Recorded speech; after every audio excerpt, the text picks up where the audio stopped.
You know, we could all use some encouragement. And I've got some good news for you. Welcome to 5 Minutes with Mark.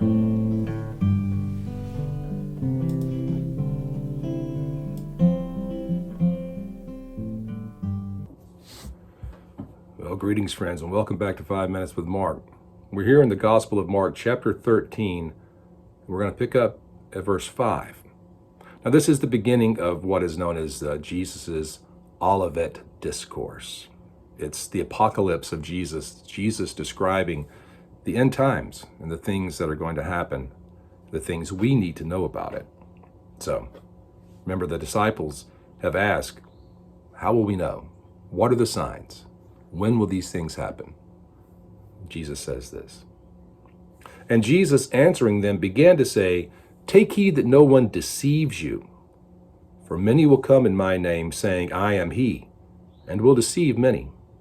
But when you hear of wars and rumors of wars, do not be troubled.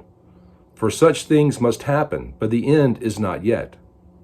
For nation will rise against nation, and kingdom against kingdom, and there will be earthquakes in various places, and there will be famines and troubles. These are the beginnings of sorrows." Let's stop right there. So, what does Jesus say? I know a lot of people have interpreted this to mean that when we see all of these wars and we see earthquakes and famines and troubles, that's the beginning. This is what we're looking for.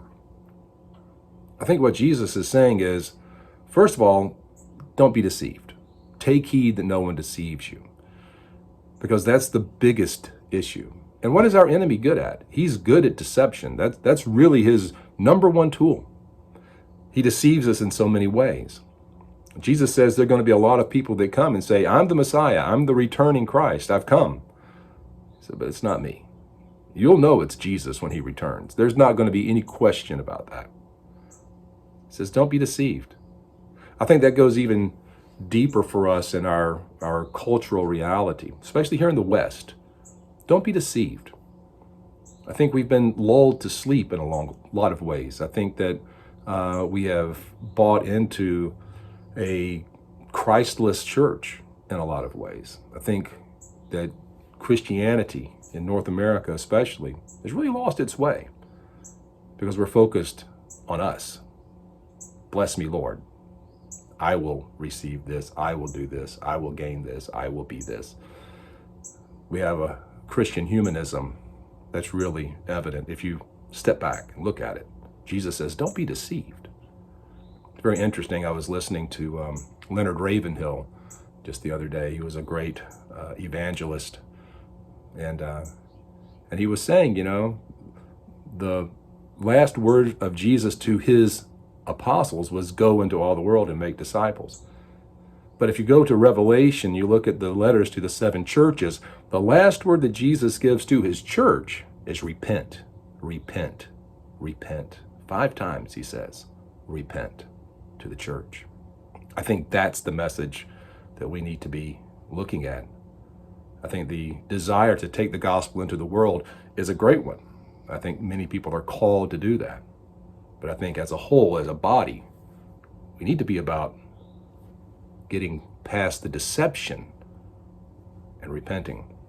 He goes on to say that, look, nations are going to rise against nations, kingdoms against kingdoms. We have seen that for 2,000 years. This has been the pattern of humanity. We're on the brink of it right now. It's pretty terrifying, really.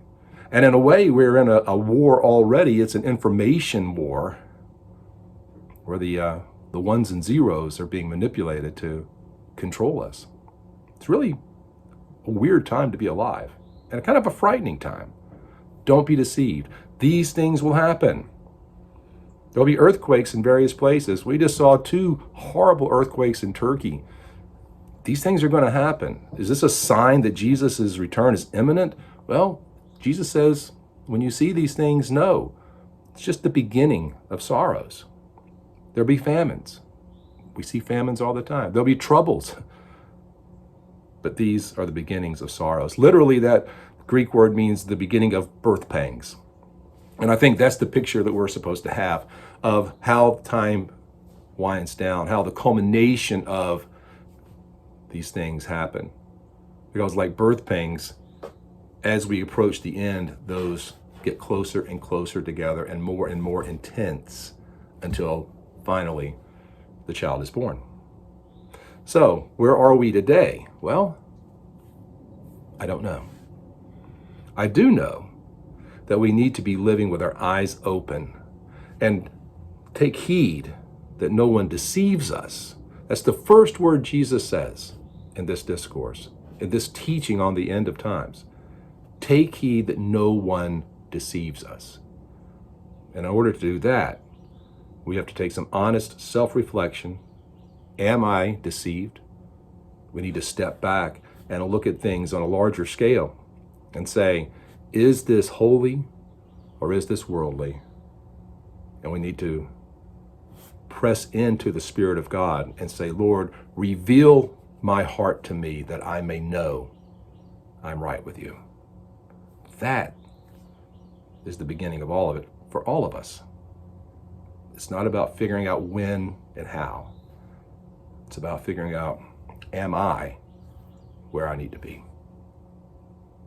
See you next time. Hey friends, I sure hope you're enjoying this casual stroll through the Gospel of Mark. And if you'd like to know more about me and what I'm doing, check out my website, theeclecticmonk.com. There you'll find all kind of other stuff that I've been doing. And I really hope that you'll share this Bible study with the people around you. Till next time, God bless you.